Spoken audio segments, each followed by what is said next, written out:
నా యేసు రాజుడా, తలంపులెల్లా నా తపన ఎంత, తలంపులల్లా నా తపన ఎంత, నీ చిత్తం చేయుటయే నా తలంపులెల్లా నా తపన ఎంత, నీ చిత్తం చేయుటయే. యజమానుడా యజమానుడా, నా యేసు రాజుడా, యజమానుడా నా యేసు రాజుడా, తలంపులెల్లా నా తపన ఎంత, నీ చిత్తం చేయుటయే నా తలంపులెల్లా నా తపన ఎంత, నీ చిత్తం చేయుటయే. నీ కోసం జీవిస్తున్నా, నిన్నునే ప్రేమిస్తున్నా, నీ కోసం జీవిస్తున్నా, నిన్నునే ప్రేమిస్తున్నా, బలి అయి రక్షించితివా, బలి అయి రక్షించితివా, పరలోకం తెరచితివా, నాకై పరలోకం తెరచితివా. యజమానుడా యజమానుడా, నా యేసు రాజుడా, యజమానుడా నా యేసు రాజుడా, తలంపులెల్లా నా తపన ఎంత, నీ చిత్తం చేయుటయే నా తలంపులెల్లా నా తపన అంత, నీ చిత్తం చేయుటయే. జీవించు దినములంతా ఉరికురికి పని చేసేదన్, జీవించు దినములంతా ఉరికురికి పని చేసేదన్, పిలిచావు నీ సేవకై, పిలిచావు నీ సేవకై, దానిని మరచెదనా, దానిని మరచెదనా. యజమానుడా యజమానుడా, నా యేసు రాజుడా, యజమానుడా నా యేసు రాజుడా, తలంపులెల్లా నా తపన ఎంత, నీ చిత్తం చేయుటయే నా తలంపులెల్లా నా తపన అంత, నీ చిత్తం చేయుటయే. తండ్రిని సన్నిధిలోనే సంతోషించి స్తుతి పాడేదన్, తండ్రిని సన్నిధిలోనే సంతోషించి స్తుతి పాడేదన్, ఎప్పుడయ్యా నిన్ను చూచేదన్, ఎప్పుడయ్యా నిన్ను చూసేదన్, నామది తప్పించెను, నామది తప్పించెను. యజమానుడా యజమానుడా నా యేసు రాజుడా, యజమానుడా నా యేసు రాజుడా, తలంపులెల్లా నా తపన అంతా నీ చిత్తం చేయుటయే. నా తలంపులెల్లా నా తపన ఎంత నీ చిత్తం చేయుటయే. నా దేశమంతటిని పరిపాలించుమయా, నా దేశమంతటిని పరిపాలించుమయా. పేదరికం తొలగాలి, పేదరికం తొలగాలి, అరాచకం ఆగాలి, అరాచకం ఆగాలి. యజమానుడా యజమానుడా నా యేసు రాజుడా, యజమానుడా నా యేసు రాజుడా, తలంపులెల్లా నా తపన ఎంత నీ చిత్తం చేయుటయే. నా తలంపులెల్లా నా తపన ఎంత నీ చిత్తం చేయుటయే. అవునయ్యా, యేసయ్యా నీకు వందనాలు. మహోన్నతుడా నీకు వందనాలు. అవును మా యజమానుడా నీకు వందనాలయ్యా. అయ్యా పరిశుద్ధమైన దేవా నీకు వందనాలు. మేము బ్రతుకు దినములన్నీ కూడా ప్రభా నీ సన్నిధిలో ఉండాలని ఆశపడుతున్నాం ప్రభా. మా యజమానుడా నీకు స్తోత్రమయ్యా. నీ కోసం జీవించే వారికి మేము జీవించాలని ఆశపడుతున్నాం ప్రభా. అయ్యా మిమ్మల్ని ప్రేమించే వారికి మేము ఉండాలి ప్రభా. అయ్యా ఎందుకంటే మా కోసం బలి అయిన దేవుడు ప్రభా, మా కోసం బలి మమ్మల్ని రక్షించిన దేవుడు ప్రభా, మా కోసం పరలోకం తెరిచిన దేవుడు నైనా పరిశుద్ధమైన దేవ, మమ్మల్ని రక్షించిన దేవా నీకు వందనాలయ్యా. అయ్యా మేము ఎక్కడో నశించిపోతున్నప్పుడు నాయన మమ్మల్ని వెతకిన దేవా నీకు వందనాలు చెల్లించుకున్నాం ప్రభా. దేవానికి స్తోత్రమయ్యా, స్తోత్రమయ్యా. కరుడా నీకు వందనాలు. మహోన్నతురానికి స్తుతులు చెల్లించుకున్నాం ప్రభాని. అందరూ కూడా అలాగే ప్రార్థన చేద్దాం. వంజాసి గారు ప్రార్థన చేస్తుండగా అందరూ చిన్న ప్రార్థన వాక్యం కోసం అందరూ ప్రార్థనలోకి ఇవ్వద్దాం. స్తోత్రం స్తోత్రం స్తోత్రం స్తోత్రం స్తోత్రం స్తోత్రం స్తోత్రం స్తోత్రం. హల్లెలూయా హల్లెలూయా హల్లెలూయా హల్లెలూయా హల్లెలూయా. పని వాటిల్లో రాకపోకల్లో తోడు నీడిగా ఉన్నవాడా స్తోత్రాలయ్యా, స్తోత్రాలు తండ్రి. పాటల్లో ప్రార్థనలో మీరు చేసిన సహాయాన్ని బట్టి స్తోత్రాలు అయ్యా. నడిపించిన బిడ్డలను బట్టి మీకు కృతజ్ఞతాస్తుతులు చెల్లించుకొనుచున్నాను నాయన. అయ్యా నీ దాసుడు నిలబడి నీ జీవవాక్కులు వివరించుచుండగా తండ్రి మా హృదయాలు తెరవబడుటకు సహాయం దయచేయండి. ఆ వాక్యం ద్వారా మా హృదయాలను మేము సరిచేసుకోవడానికి సహాయం దయచేయండి అయ్యా. ఇంకెవరైతే ఆశ కలిగి ఆసక్తి కలిగి ఉన్నారో తండ్రి అట్టి బిడ్డలను మీ సన్నిధికి నడిపించండి నాయన. యంత్ర శబ్దాలను మీ ఆధీనంలో ఉంచుకోండి తండ్రి, కరెంటుని మీ ఆధీనంలో ఉంచుకోండి నాయన. కుడి కాది నుంచి అంతవరకు మీరే ఉండి క్రమముగా మర్యాదగా జరిగించమని క్రీస్తు యేసు నామం పేరట అడిగి వేడుకొనుచున్నాము తండ్రి, ఆమేన్. అందరం కూర్చుందామండి. కుర్చీలో కూర్చోవచ్చు. కింద కూర్చోలేని వాళ్ళు అందరం కూర్చుందాం. కొద్దిసేపు దేవుని వాక్యం మనం ధ్యానం చేసుకుందాం. అందరం దేవుని వాక్యం కొద్దిసేపు ధ్యానం చేసుకుందాం. కూర్చుందాం. దేవుని పరిశుద్ధ నామానికి మహిమ కలుగును గాక. అందరూ దేవునికి స్తోత్రం చెల్లిద్దాం. హల్లెలూయా హల్లెలూయా. దేవునికి మహిమ కలుగును గాక. అలాగే చేరువచ్చిన మీ అందరూ కూడా ప్రభు పరిశుద్ధ నామమున అందరికి వందనాలండి. అందరికి వందనాలు. దేవుని మందరం కూడా దీవించును గాక.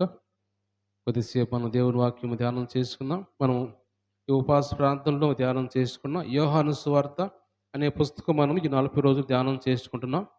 ఈరోజు కూడా మనం అదే పుస్తకాన్ని 6వ అధ్యాయం ధ్యానం చేసుకోబోతున్నాం. గడిచిన రోజులు 5 అధ్యాయాలు ధ్యానం చేసుకున్నాం. ఈరోజు 6వ అధ్యాయంలో కొన్ని మాటలు మనము ధ్యానం చేసి చదువుకుందాం. 6వ అధ్యాయము మొదటి నుంచి కొన్ని వచనాలు మనం చదువుకుందాం. అటు తర్వాత యేసు తిబెరియ సముద్రము అనగా గలిలయ సముద్రము దాటి అద్దరికి వెళ్ళెను. రోగుల ఎడల ఆయన చేసిన సూచక్రియలను చూసి బహుజనులు ఆయన్ని వెంబడించిరి. యేసు కొండ ఎక్కి అప్పుడు పస్కాను యూదుల పండగ సమీపించెను. కాబట్టి యేసు కన్నులెత్తి బహుజనులు తన యొద్దకు వచ్చుట చూసి, వీరు భుజించుటకు ఎక్కడి నుండి రొట్టెలు కొని తెప్పించమని ఫిలిప్పును అడిగాను గాని, ఏమి చేయనయుండెనో తానే ఎరిగి ఉండి అతన్ని పరీక్షించుటకు అలాగడిగెను. అందుకు ఫిలిప్పు, వారిలో ప్రతి వాడు కొంచెం కొంచెం పుచ్చుకొనుటకైనను 200 దేనారముల రొట్టెలు చాలవని ఆయనతో చెప్పెను. ఆయన శిష్యుల్లో ఒకడు, అనగా సీమోను పేతురు సహోదరుడైన ఆంద్రెయ, ఇక్కడ ఉన్న ఒక చిన్నవాని యొద్ద 5 యవల రొట్టెలు 2 చిన్న చేపలు ఉన్నవి కానీ ఇంతమందికి ఇవి ఏమాత్రమని ఆయనతో అనగా. చాలమ్మ, దేవుడి వాక్యం ద్వారా మనతో మాట్లాడును గాక. దేవుని బిడ్డలు గమనించినట్టయితే ఇక్కడ దేవుడు మనతో ఈరోజు మాట్లాడుకుంటున్న మాటలు ఏమిటంటే, ఇక్కడ యేసు ప్రభు తిబెరియ సముద్రం అంటే గలిలయ సముద్రం దాటి అద్దరికి వెళ్ళిన తర్వాత రోగులకి అనేక మందికి ఆయన రోగులను స్వస్థపరిచి ఘనమైన కార్యాలు చేసి వారి జీవితాల్లో అనేక రోగాల నుంచి వ్యాధుల నుంచి విడుదల చేసిన తర్వాత ప్రజలందరూ కూడా ఆయన మీద విశ్వాసం ఉంచి ఆయన ఎక్కడికి వెళితే అక్కడ ప్రజలందరూ వెళుతూ ఉన్నారు. దానికి తోడు ఆ రోజు పస్కా పండుగ రానున్నది. కొన్ని రోజుల్లో పస్కా పండుగ వచ్చేది కాబట్టి ఆ పస్కా పండుగకి యెరూషలేములో బాగా చాలా మంచిగా ఘనంగా జరిగింది. కాబట్టి పస్కా పండుగ చుట్టుపక్కల దేశాల్లో ఎవరైతే ఇజ్రాయెల్ ప్రజలు ఉన్నారో వారందరూ కూడా ఆ పస్కా పండుగకి హాజరవుతారు. ఆ యెరూషలేములో జరిగే పస్కా పండుగకి చుట్టుపక్కల దేశాలకు చెదిరిపోయిన, లేకపోతే కొంతమంది చుట్టుపక్కల దేశాల్లో కాపురం ఉంటున్న ఇజ్రాయెల్ ప్రజలందరూ కూడా ఆ రోజు అక్కడికి వెళ్తారు. అక్కడికి వెళ్ళినప్పుడు చాలామంది ఆ ఉండటానికి ఖాళీ కూడా లేని పరిస్థితిలో క్రిక్కిరిసిపోయి ఉంటుంది దేశం అంతా కూడా పస్కా పండుగ సమయంలో. అయితే ఆ రోజు యేసు ప్రభు ఆయన ఒక్కడే వెళ్ళి కొండ ఎక్కి శిష్యులతో పాటు కొండ ఎక్కి కూర్చున్నాడు. కొండ ఎక్కి కూర్చోడానికి అక్కడ వెళ్ళిన తర్వాత కాసేపు శిష్యులతో మాట్లాడడానికి వెళ్ళినప్పుడు వెళుతున్నప్పుడు అనేక మంది జనసమూహాలు ఆయన చూశారు. ఆయన ఇక్కడికి వెళ్తున్న చూసి, ఈయన స్వస్థపరిచిన దేవుడు కదా, ఈయన బాగు చేసే ఆయన కదా, ఈయన ప్రవక్త కదా అన్నట్టుగా అనేక మంది ప్రజలు ఆయన వెంబడించినప్పుడు యేసు ప్రభు వాళ్ళని చూశాడు.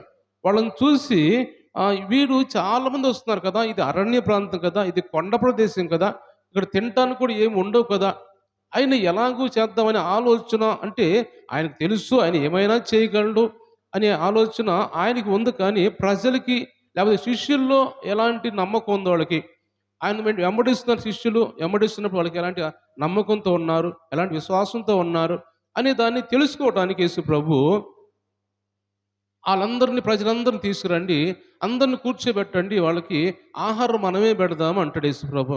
ఆ మాటకి పిలుపు అంటాడు, అయ్యా మనం ఆహారం పెట్టాలంటే వీళ్ళేం తక్కువ మంది ప్రజలు ఉన్నారా? దాదాపు కొన్ని వేల మంది ప్రజలు ఉన్నారు. ఇన్ని వేల మంది ప్రజలకి మనం ఎక్కడ తెచ్చి పెడదాం? మన దగ్గర ఏముంది మనం తెచ్చి పెట్టడానికి? ఆహారం తెచ్చి పెట్ట మన దగ్గర అంత డబ్బు కూడా లేదు కదా, ఎలా మనం పెడతామని పిలుపు యేసు ప్రభుతో మాట్లాడతాడు. అయితే ఎందుకు అలా యేసు ప్రభు చెప్పాడంటే అక్కడ రాయబడిన మాట, పిలుపు ఏమంటాడు, శిష్యులు ఏమంటారో, వాళ్ళకి నమ్మకం ఉందా లేదా, నేనంటే నమ్మకం కుదిరిందా, నన్ను నమ్ముతున్నారా లేదా అనే దాన్ని కనుక్కోవడానికి యేసు ప్రభు ఒక టెస్ట్ చేశాడు వాళ్ళని. చేసినప్పుడు అదే విధంగా వాళ్ళు ఏమాత్రము వాళ్ళు ఈ లోక సంబంధించిన ఆలోచనలతో, శరీరం సంబంధించిన ఆలోచనతో ఉన్నారు. ఇంత డబ్బు మనం ఎక్కడ తీసుకొద్దాం, ఇంతమంది ప్రజలకు ఎడ పెడతాం మనము అనే ఆలోచనతోటి వాళ్ళు ఉన్నప్పుడు యేసుప్రభు అంటాడు, తర్వాత అంటాడు, పేతురు సహోదరుడు ఆంద్రేయ అంటాడు, అయ్యా మా దగ్గర అంత లేవు కానీ, అన్ని తెచ్చిపెట్టడానికి లేవు కానీ మా దగ్గర ఒక చిన్న పిల్లవాడు ఉన్నాడు, ఆ చిన్న పిల్లవాడి దగ్గర 5 యవల రొట్టెలు చిన్న చేపలు 2 మాత్రమే ఉన్నాయి అని అక్కడ ఆంద్రేయ చెబుతున్నట్టుగా మనం వాక్యం చూస్తూ ఉన్నాం. అక్కడ మనం గమనించిన మాట్లాడంటే ఆ ఆంద్రేయ చెబుతున్నాడు, అయ్యా మా దగ్గర ఒక చిన్న పిల్లవాడు ఉన్నాడు, అతని దగ్గర 5 రొట్టెలు చిన్న 2 చేపలు మాత్రమే మిగిలి ఉన్నాయి. అన్నప్పుడు వెంటనే యేసుప్రభు అంటాడు, అందరు ప్రజలందరిని కూర్చోబెట్టండి, అందరిని కూర్చోబెట్టండి అన్నప్పుడు వాళ్ళు చాలా ఆశ్చర్యపోతూ ఉంటారు. 5 రొట్టెలు 2 చిన్న చేపలు ఇన్ని వేల మందికి ఎలా పెడతాడు, ఇన్ని వేల మంది ఎలా తింటారు అని ఆలోచన. ఎందుకంటే వాళ్ళంతా కూడా ఎలా ఉంటున్నారంటే శిష్యులు యేసుప్రభు చేసే అద్భుతాలు చూస్తున్నారు, యేసుప్రభు పక్కన తిరుగుతున్నారు, ఆయన మాటలు వింటున్నారు, ఆయన చనిపోయిన వాళ్ళు లేవదీస్తున్నాడు, రోగులను స్వస్థపరుస్తూ ఉన్నాడు, రకరకాల గొప్ప గొప్ప కార్యాలు చేస్తున్నా కానీ వీళ్ళు అపనమ్మకం అనేది పోవటం లేదు, వీళ్ళు అపనమ్మకం పోవటం లేదు, విశ్వాసం రావటం లేదు, దేవుని యేసుప్రభు నమ్మడం లేదు. అందుకే వాళ్ళు అంటున్నారు, ఇక్కడ ఎలా పెడదాం, ఎంతమందికి ఎలా పెడదాం మనము అన్నప్పుడు యేసుప్రభు వాళ్ళ విశ్వాసాన్ని స్థిరపరచడానికి, వాళ్ళ విశ్వాసం స్థిరపరిచి వాళ్ళ నమ్మకాన్ని స్థిరపరచడానికి, ఎందుకంటే ఆయన ఎన్నుకున్నాడు కాబట్టి వాళ్ళని ఏదో ఒక విధంగా నమ్మకం వచ్చేలా చేయాలి, వాళ్ళని ఏదో ఒక విధంగా వాళ్ళని అభివృద్ధి చేయాలి, ఏదో విధంగా ఆత్మలో వాళ్ళని ఎదిగేలా నేను చేయాలని యేసు ప్రభువే వాళ్ళని ప్రేరేపించి వారితో మాట్లాడి వాళ్ళందరూ కూర్చోబెట్టండి అని చెప్పినప్పుడు అందరూ కూర్చోబెట్టారు.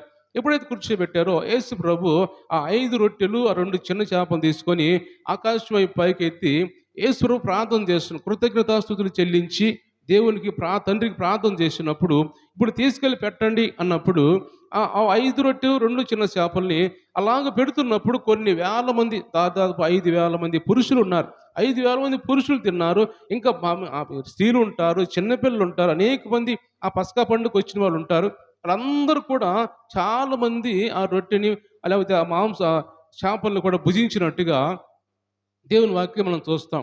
అంటే ఇక్కడ దేవుడు మాట్లాడుతున్న మాట్లాడంటే వాళ్ళ దగ్గర ఉన్నది కొంచెమే కానీ 5 రొట్టెలే 2 చిన్న చేపలే కానీ ఆ కొంచెము దేవుని దగ్గర తీసుకెళ్ళినప్పుడు, ఆ కొంచెము దేవుని సన్నిధి తీసుకొచ్చినప్పుడు ఆ కొంచెమును దేవుడు ఆశీర్వదించేవాడిగా ఉన్నాడు. దేవుని స్తోత్రించలేదాం, హల్లెలూయా. మన దగ్గర కొంచెమే ఉండొచ్చు, మన దగ్గర ఏమి లేకుండా ఉండొచ్చు. దేవుడు అడిగినప్పుడు మనం అబద్ధం ఆడుకొని, నా దగ్గర ఉంది ఇదేనయ్యా, నా దగ్గర ఉంది ఇదేను, దీంతో మేము ఎలా అభివృద్ధి చెందగలము, దీంతో మేము ముందు కొనసాగలము అని అనుకోకుండా దేవుడు చెప్పినప్పుడు మా దగ్గర ఇదే ఉందయ్యా అని దేవునికి ఇచ్చినట్టయితే దేవుడు దాన్ని అభివృద్ధి చేసేవాడు, దేవుడు దాన్ని విస్తరింపజేసేవాడు. దేవునికి అలా ఇచ్చారు. చిన్న పిల్లవాడి దగ్గర తీసుకొని ఇదేనయ్యా మా దగ్గర ఉంది అన్నప్పుడు దేవునికి ప్రార్థన చేసి కృతజ్ఞతాస్తుతులు చెల్లించినప్పుడు దాన్ని దేవుడు అభివృద్ధి చేశాడు, దాన్ని ఫలించేలా చేశాడు, అనేకము అంటే సమృద్ధి కలుగు చేశాడు అన్నమాట.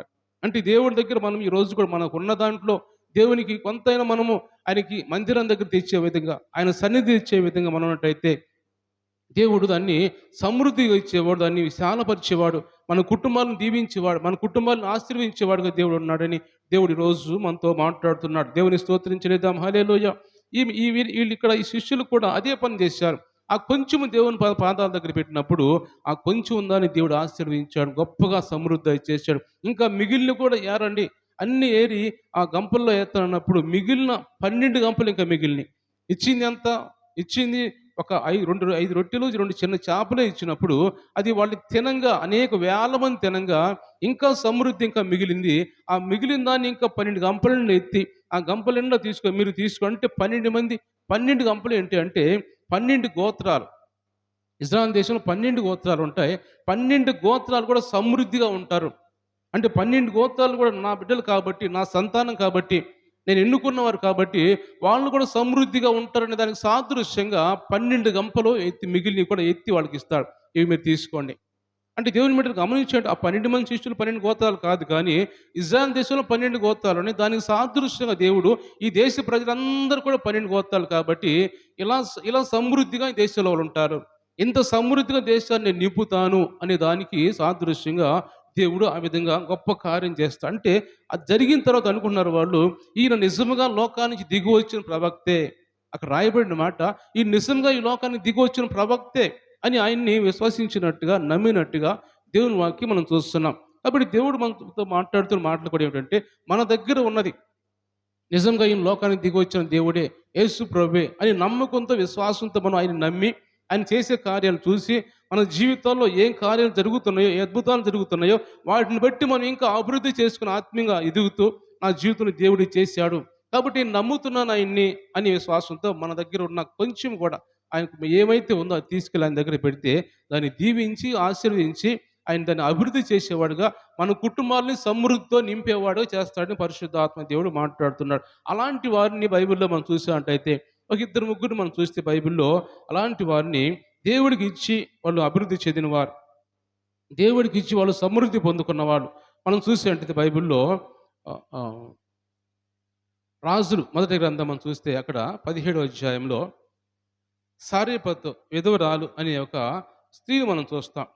రాజులు మొదటి గ్రంథంలో 17వ అధ్యాయం మనం చూస్తే 8వ వచనం చదువుకుందాం. హ్మ్. హ్మ్. అంతట యెహోవా వాక్కు అతనికి ప్రత్యక్షమై ఇలాగు సెలవిచ్చెను. నీవు సీదోను పట్టణ సంబంధమైన సారెపత అను ఊరికి పోయి అచ్చట ఉండుము. నిన్ను పోషించుటకు అచ్చట ఉన్న ఒక విధవరాలికి నేను సెలవిచ్చితిని. అందుకతడు లేచి సారెపతుకు పోయి పట్టణపు గౌని యొద్దకు రాగా ఒక విధురాలు అసలు కట్టెలు ఏరుచుండడు చూసి ఆమెను పిలిచి త్రాగుటకై పాత్రతో కొంచెము నీళ్లు వేడుకొనిను. చాలు చాలు గమనించండి దేవుని బిడ్డలారా, ఇక్కడ మనం చూసిన వాక్యంలో ఇక్కడ ఏలియా ప్రవక్త ఆ దేశంలో కరువు వచ్చింది, భయంకరంగా నీళ్లు లేవు, తినటానికి ఆహారం లేదు, దేశం అంతా ఎండిపోతుంది, వర్షాలు లేక మంచు కూడా లేదు కనీసం. అలాగ ఎండిపోతున్న పరిస్థితుల్లో ఏలియా ప్రవక్తతోటి దేవుడు మాట్లాడుతున్నాడు. నువ్వు పోయి సీదోన్ అనే ప్రాంతంకి వెళ్ళి అక్కడ సారెపతు అనే విధవరాలు ఉంటుంది, ఆమె దగ్గరికి వెళ్ళు అన్నప్పుడు ఏలియా ప్రవక్త వెంటనే ఆయన మాటకు లోబడి అక్కడికి వెళ్ళి ఆమెతో మాట్లాడుతుంటాడు. అమ్మ నాకు కొంచెం నీళ్లు ఇవ్వమన్నప్పుడు ఆమె అంటది, నీళ్లు తేటానికి పోతున్నప్పుడు మళ్ళీ అంటాడు, అమ్మ పిలిచి మళ్ళీ నాకు కొంచెం చిన్న అప్పమ్మ చేసి పెట్టి నాకు అంటాడు. అన్నప్పుడు లేదయ్యా మాకు ఉందే ఒక్క అప్పమే అవుతుంది, ఆ ఒక్క అప్పాన్ని మేము ఇద్దరం నేను నా కుమారుడు తిని చనిపోదాం అనుకుంటున్నాం, ఇంకా తర్వాత ఇంక మా దగ్గర తినటానికి కూడా ఏమి లేదు అని అన్నప్పుడు, లేదు లేదమ్మా నువ్వు ఆ కొంచెంలో తీసుకొచ్చి నా ముందుగా నాకు చేసి పెట్టు, తర్వాత నువ్వు తిందుకొని అంటాడు. అన్నప్పుడు వెంటనే ఆమె ఆ దేవుని సేవకుడిని గమనించి గుర్తించి ఆమె పోయి వెంటనే ఆయనకి ఒక తెచ్చి ఒక అప్పము ఆయనకి ఇచ్చినప్పుడు వెంటనే ఆయనకి ఇచ్చింది. ఇచ్చిన వెంటనే ఆయన తిన్న తర్వాత దాన్ని దేవుడు దీవించాడు, దేవుడు ఆశీర్వదించాడు. ఆమె కుండలో ఉన్న పిండి తరిగిపోవటం లేదు, ఆమె బుడ్డిలో ఉన్న నూనె తరిగిపోవటం లేదు. ఇంకా ప్రతిరోజు ఉదయము సాయంత్రం అలాగా ఆమె తీసివేస్తున్న కొద్దీ ఇంకా అక్కడ ఉత్పత్తి అవుతున్నది, ఇంకా పెరుగుతూనే ఉంది. అలాగా రొట్టెల్ని 5 రొట్టెలు 2 చిన్న చేపలు ఎలా దీవించాడో దేవుడు, ఎలా ఆశీర్వదించాడో, ఎలా సమృద్ధి చేశాడో అలాగే ఈమె కుటుంబాన్ని కూడా ప్రతిరోజు ఎన్ని సంవత్సరాలు వర్షం లేకుండా ఉందో, దాదాపు 3.5 సంవత్సరాల పాటు వర్షం పడలేదు. 3.5 సంవత్సరాల పాటు కనీసం మంచు కూడా పడలేదు ఇజ్రాయెల్ దేశంలో. అలాంటి పరిస్థితుల్లో అన్ని సంవత్సరాలు కూడా సారెపతు విధవరాలిని దేవుడు దీవించాడు, దేవుడు ఆశీర్వదించాడు. ఎందుకు ఆశీర్వదించాడు, ఎందుకు దీవించాడు అంటే దేవునికి ఆమె దగ్గర ఉన్న కొంచెం తీసుకెళ్ళింది. ఆమె దగ్గర ఉన్న కొంచెమే, ఆ కొంచెం దీన్ని చనిపోదాం అనుకుంది, ఆ కొంచెం దీనికి నా జీవితం చాలిద్దాం అనుకుంది, నా కుమారుడిని చనిపోదాం ఆత్మహత్య చేసుకున్నాం అనుకుంది. కానీ ఆ కొంచెం తోటి దేవుడు ఆమెను దీవించాడు, ఆ కొంచెంతో ఆమెను ఆశీర్వదించాడు. ఆ తర్వాత ఆ 3.5 సంవత్సరాలు వర్షం పడకుండా ఉన్నప్పుడు ఆ సమృద్ధి కలుగజేశాడు. ఆ తర్వాత వర్షం పడింది, పంటలు పండినాయి. ఆ తర్వాత ఆమె జీవితాన్ని, ఆమె కుమారుడిని మంచిగా జీవించారు, జీవితాన్ని కొనసాగించుకున్నారు. కుటుంబంలో సమృద్ధి అనేది ఏర్పడింది ఆమె. ఎందుకు ఈరోజు దేవుడు మనతో మాట్లాడుతున్నాడు అంటే, దేవునికి మన దగ్గర ఉన్నది ఆయన కొంచెం ఆయన దగ్గరికి తీసుకెళ్ళినట్టయితే ఆయన దీవిస్తాడు, ఆయన ఆశీర్వదిస్తాడు. ఈరోజు చాలామంది ఎలా ఉంటున్నామంటే, దేవుని దగ్గర తీసుకెళ్తే మనకి లేకుండా పోయిద్దేమో, దేవునికి ఇస్తే లేకపోతే దేవుని సేవకులు దేవుని మందిరంలోకి ఇస్తే మనకి లేకుండా పోయిద్దేమో, అక్కడికి పోతే మనం ఏమైతే దేవుడు ఏమైనా వచ్చి తింటాడా, దేవుడు ఏమైనా వచ్చి కిందకు వచ్చి తింటాడా, ఆయన ఏమైనా తీసుకుంటాడు డబ్బులు ఏమన్నా, లేకపోతే ఆయన ఏమన్నా బియ్యం ఏమైనా తింటాడా. ఈ విధంగా చాలామంది అనాలోచితంగా తెలియని వ్యవహారంతో వాళ్ళు చాలామంది అంటే మూర్ఖమైన ఆలోచన చాలామంది ఉంటారు. దేవుడు ఏమైనా తింటాడా, దేవుడు ఏమైనా చేసుకుంటాడు, ఆయన ఏమైనా భూమి మీద దిగొచ్చి తీసుకొని పోతాడా అనే ఆలోచనతోటి, లోక సంబంధించిన ఆలోచనతో ఉంటారు. కానీ కొంతమంది దేవునికి ఇస్తే నేను దీవించబడతాము, దేవునికి ఇస్తే మేము ఆశీర్వదించబడతాము అనేవారు చాలామంది కూడా ఇంకా వాళ్ళు సగం మంది అలా ఉన్నారు, సగం మంది ఎలా ఉన్నారు.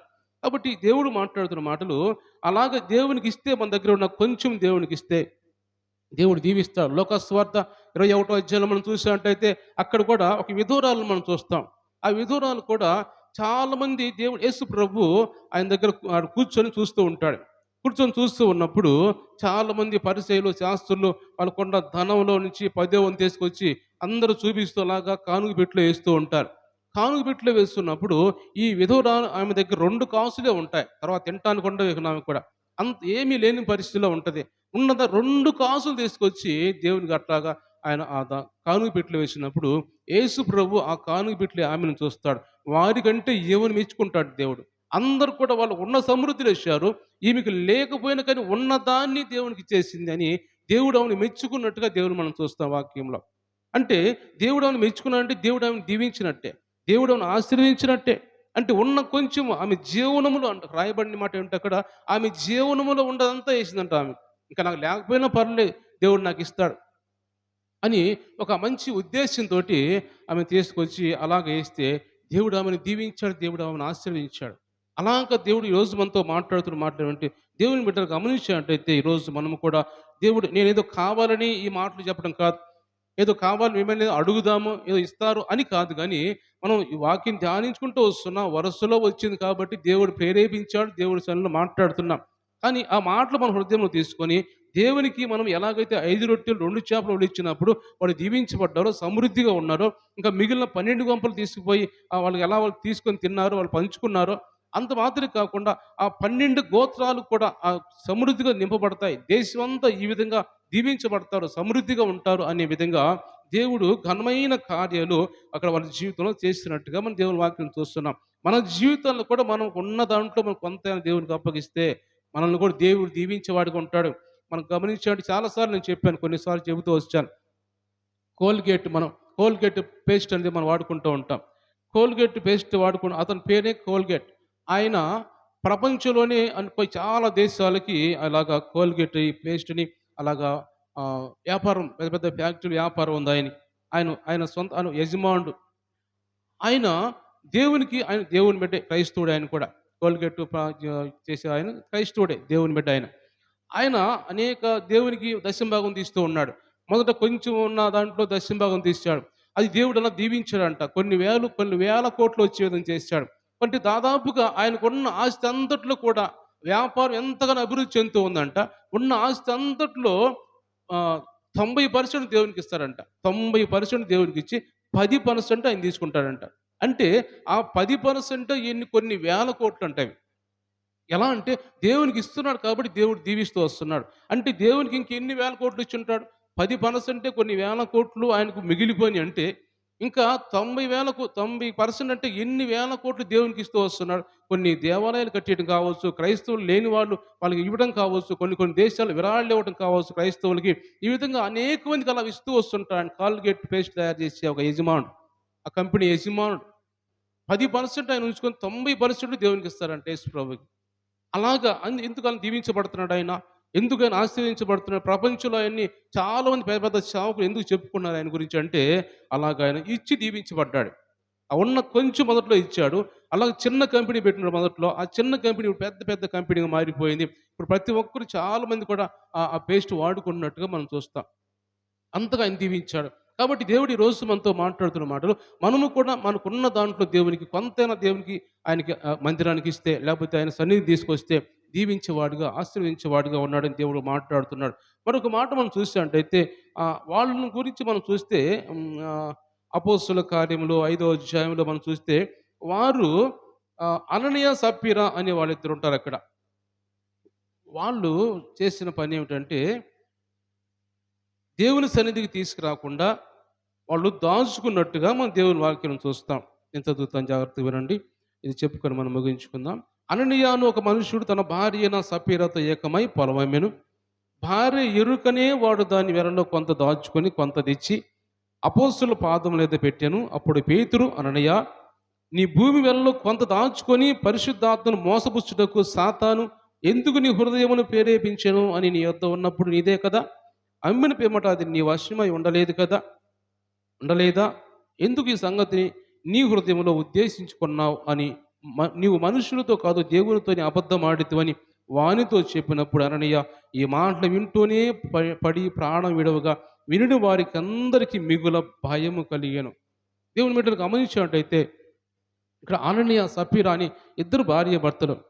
అయితే మనం అనుకోవచ్చు, వాళ్ళ పొలం వాళ్ళు అమ్ముకున్నారు, వాళ్ళు దాచుకున్నారు. ఇంకా ఎవరికి చెప్పాల్సిన పని ఏముంది?